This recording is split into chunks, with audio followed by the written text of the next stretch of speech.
nice to have you here this afternoon. Thank you for making us a part of your weekend. I know you have a lot going on in your lives, but frankly, I'm excited that you're here, and Siobon Sullivan is here from Off the Beaten Path. Hello, Siobon. Hello. I can't believe you're actually in the studio. I'm very excited you're here today. Thank you for coming in. And thank you for having me. It's my pleasure. The book is Off the Beaten Path. How did you come up for an idea like this? How did this come about? Let's start there. Well, an immense amount of research was done in true Reader's Digest fashion. Yes. We sought the places coast to coast across the country to find the places that most travelers generally overlook. Yep. We wanted to find interesting and uncrowded places. Yep. And we found over 1,000 of them, and they're included right here in the book. Yep. And we span all 50 states. Yeah. And we also include a list of seasonal events, which is new to this edition. Oh, good. And we fill the book with beautiful photographs, over 400, and yeah. It's filled with interesting facts and trivia boxes. That's one of the things I like.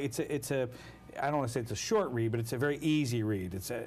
But it's not like a reference piece of material. You know what I mean? So I can tell you guys took a great deal of time and care making sure that's how the book's presented. It is a beautiful book. A lot of people comment that it's a beautiful coffee table book and that it makes for great armchair travel just because it's so pleasurable just to flip through the book and look at the photographs and read the interesting descriptions. Yeah. How long does it take to compile something like this? The book actually originated over 20 years ago. The first edition came out in 1988. So this third edition is actually the culmination of the work that was done by thousands of people over 20 years. Oh, wow. We spent over 9 months working on this third edition. Okay. And the first edition do you know how that came about when somebody said, you know what, we want to do this kind of a book? It wasn't really available out there. Is that how it came about? Well, it's funny when you think back to the first edition in 1988, that was really before the internet. And it was actually originally a direct mail book through Reader's Digest. And Reader's Digest is the perfect company to put out a book like this because Reader's Digest is known for being able to synthesize a vast amount of information and boil it down to just exactly what people want to know and what they need to know. And when we went back to some of these thousands of places, or over 1,000 places, when you ask the locals that are there, do they want tourists to come and visit? Oh, absolutely. People are thrilled to be included in this book, and it was so interesting to do the research for this book, contacting the 1,000 people across the country and having them send us their images and tell us their stories about the place, and people who had been included in maybe the second or first edition telling us how much more traffic they got because of their inclusion in the book. Really? So people they actually went there. That's good. That means we're doing our jobs. I like that a lot. That's good. What does it mean to be, quote unquote, off the beaten path, according to Reader's Digest, if you don't mind me asking? Sure. Well, we included sites that were geographically off the beaten path, like Little St. Simon's Island off the coast of Georgia. You can only get there by boat. You can't get there by car. Only 30 people are allowed on the island overnight per night. Or Spiral Jetty in Utah, which is even difficult to get to.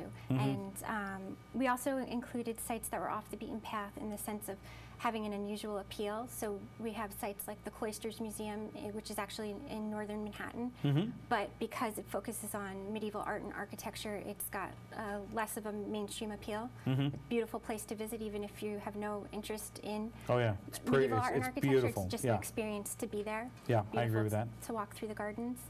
Or the Seattle Art Museum is also in Seattle, but because it focuses on modern art sculpture, it's a little bit less mainstream. So.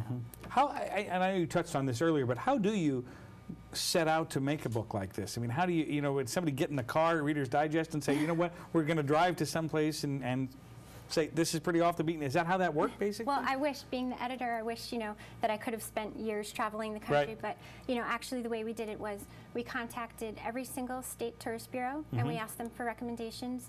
We contacted every national and state park and asked them for recommendations. And we had travel editors and writers, researchers and fact checkers working on this across the country. Oh, wow. Are you going to put out a 4th edition? What do you think? I would love to put out a 4th edition. I can't wait to work on something like that. Yeah, because I really find it to be very interesting in terms of, because people always say, well, I've already been there, I've already done that, I don't really know. I'm always looking for new ideas, and especially something like this where you want to see, well, at the risk of sounding it sounds weird, but you want to see a genuine attraction. You want to see, you know, because there's a lot more of those out there than there are, you know, big cities and, you know, huge tourism population people. You know, there's a lot more small and off the beaten path than there are on the beaten path, wouldn't you say? I would, and I think what's so wonderful about this book is that it, you know, it skips all of the tourist attractions that were really just generated to generate profit. The sites that are included in this book are genuinely interesting, appealing, or beautiful, Yeah, when things are genuinely interesting, people flock to them. You know what I mean? Because they find an experience that they had never seen before or experienced before, but they would have never gotten if they hadn't read it in the book. And that's why we chose the sites. We're not going to make a profit because some people go to one site over another. Right. And the sites that were included in the book, one of our criteria was to make sure that they weren't cost prohibitive. Most of the sites are inexpensive or even free to go to. Oh, nice. I like that. That's certainly this time of year. That being said, also help us with things that will help our budget a little bit. Some of those destinations. Do you have recommendations you'd like to share with us? Well, no matter where you are in the country, you can look through the book and you'll find a place that you've never heard of before that's less than 2 hours away. So it's a perfect book for finding fresh ideas for day trips as well as weekend trips or longer trips, maybe for a little further away if you want to go away for a week or so. Yeah, we just got off of a great trip on the 5 and 20, which is routes 5 and routes 20 up at the top of the Finger Lakes.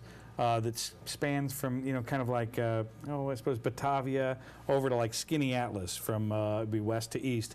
And it was there's a Jell-O museum, an entire museum, the only museum in the United States dedicated to Jell-O, which I think is totally fascinating, even though it's, you know, food, but whatever. But I mean, you start to discover that, oh my gosh, there's great Americana in these places.